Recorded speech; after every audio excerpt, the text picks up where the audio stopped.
Ano nga ba ang dapat gawin kung sakaling nakapag-file ka na sa BIR Online? Yun nga lang, napansin mo na may pagkakamali or may kailangan kang i-update na information. Paano? Tara pag-usapan natin. By the way, kung first time mo sa channel na to and gusto mo pa ng mga online tutorial videos katulad nito, please click the subscribe button. Ito yung na-receive kong email from BIR na successfully na-receive na nila yung sinubmit ko na form. Online lang gamit yung eBIR form. Yun nga lang, kailangan kong i-update yung ibang information doon. Buti na lang pwede mag-amend ng form. Bali, i-open ko yung eBIR forms. Na-install ko na locally sa computer ko to. And then, i-enter nyo lang dito yung TIN number ninyo. Kapag in-enter yung tab, andito yung mga information. Ngayon, ano yung form na kailangan mong i-amend? Hanapin mo siya dito. Sa case ko, yung 1701Q. So, ito yung part na yon. Try ko nang i-fill up to. Click ko yung OK. This time, ang gagawin natin ay para mag-file lang tayo ulit. This time, itatama na information. Halimbawa, mali yung name mo, pwede mo siyang i-update. Yun nga lang, naka-grade out siya dito, di ba? May pagkakataon na kailangan to i-update lalo kung from single to married or yung ibang information aside sa name. Pwedeng yung address mo, nagbago na pala, or kahit yung RTO mo. Kapag ganyan na naka-grade out, ibig sabihin na kailangan mo i-update yung kaninang information doon sa eBIR form. So, balik lang tayo. Pinakita ko lang dito na naka-grade out siya. That's why, sa umpisa pa lang, dapat i-update na siya. Click ko tong eBIR form. And then, i-enter ko ulit dito yung TIN number ko. Click ko yung tab. Ito na yung information. Pwede ko tong i-update from here. Halimbawa, babaguhin ko tong address. And then, may babaguhin pa akong ibang info katulad ng sa email address or iba pa. Kapag ganyan, okay na. Piliin nyo na ulit yung form. And then, click nyo yung fill up. Just in case na hindi nag-update yung information. Halimbawa, hindi siya nag-update dito. May mali pa din. Ulitin nyo lang din ang ulitin. So, exit lang ako. Mali pala yung form na na-pull up ko. Click ko yung okay. I-open ko ulit yung sa eBIR form. And then, hanapin dito yung tamang form, which is ito na siya. Oops, mali na naman ako na naklik. 1701. Ito na. Ito na talaga yung tama. 1701Q 2018. Oops. Ayan. Ito na talaga yung pinakatama. Click ko na tong fill up. Mapapansin nyo nga pala, meron na akong form na final dito. Ito yung may part na mali. That's why mag-fill up ulit ako. This time with amended information. Fill up. Click ko yung okay.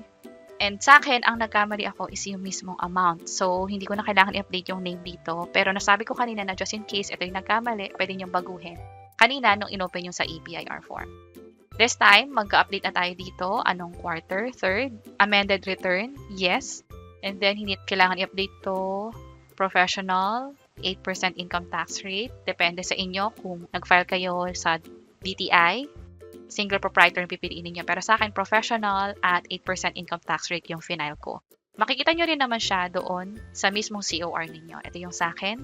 Professional in general yung sa akin. At nag-avail ako ng 8% income tax rate. Ni-renew ko rin siya this year. Ito na yung sa birth date. Citizenship. And then, tax credits, no. So, ang mga in-update lang natin is itong number 3 na item. And then, 11, 13, 15, of course, ito number 7 and 8 na rin. Yung sa 16, kung ano yung pinili natin sa number 8, siyang mag-update dito. And then spouse din, hindi na yan kailangan i-update kahit may asawa kayo kasi may hiwalay silang filing. Scroll down lang, click natin yung validate, okay na. So, next page na tayo. Makapansin nyo, naka-grade out lahat ng items dito. Ang dahilan ay hindi ko kasi kinlik yung edit na button. Click ko yung edit, ayan. Nag-enable na yung mga dapat lang nating fill upan. Meron tayong Schedule 1, Schedule 2, pero sa atin, ang pipiliin lang natin ay itong portion na to, yung second and third. Ito, hindi natin pinili yung graduated IT rate, that's why naka-grade out siya. So, dito ilalagay nyo lang kung magkano yung earnings for the current quarter, halimbawa 150,000 pesos. And then, magkano yung kinita ng mga previous quarters, bali magkasamang first and second na to. Halimbawa, 200,000 pesos. And then, magkano yung incentives natin, or i-deduct dito yung 250,000 pesos. Ito kasi yung part ng IT rate kung saan yung 250,000 pesos ay hindi taxable.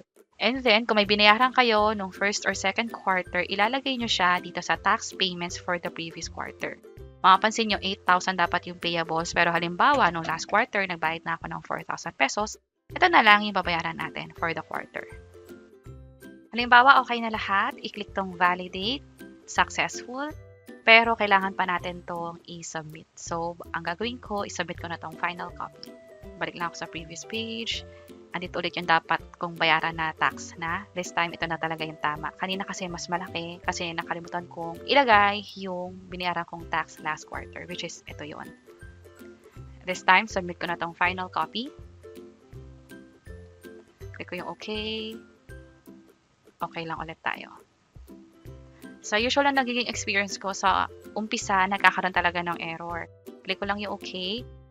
At ang kagandahan kahit nagkaroon ng error, yung ginawa nating form, nandun pa rin naman. So, ang gagawin na lang natin ay submit ulit yung final copy. Click ko yung okay, at hintay lang ulit tayo.